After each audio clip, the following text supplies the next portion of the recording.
In today's video, I'm going to teach you how to change your Adobe account preferred language to English. This quick update started from Adobe Illustrator affects how Adobe communicates with you and how many Adobe web pages and services appear. Keep in mind this adjusts your Adobe account language, which controls what you see across Adobe websites and in official communications. Desktop app interface languages are managed separately in the Creative Cloud settings.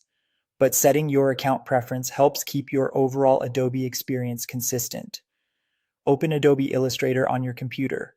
Let it load to the home screen or into any document. Either view works for this process.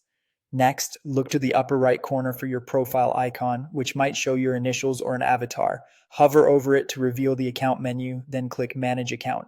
Illustrator will open your default web browser and take you to your Adobe account page. If your browser asks you to confirm your identity, simply continue to your account. On the Adobe account page, click Edit Profile. This section controls the personal details tied to your Adobe ID, including language preferences used across Adobe experiences. In Edit Profile, scroll down until you see Preferred Language and click Change. This enables the setting so you can choose a new default language for your account. From the list, select either English International or English North America. English International generally follows international or British style spelling and formatting, while English North America aligns with US English conventions. Pick the one that best matches your needs or the region you work with most often. You can return to this page at any time if you want to switch. After choosing your English preference, click Save. You should see a confirmation indicating the change has been applied to your account.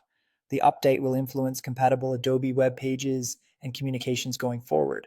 If you have Adobe pages already open, refresh them to see the new language reflected. Some services may take a moment to sync the change across your session. And that's it. You opened Illustrator, went to your account from the profile menu, edited your profile, changed the preferred language, chose the English variant you want, and saved your change. If you ever want to switch between English International and English North America, repeat these same steps and save again. Thanks for watching, and I'll see you in the next tutorial.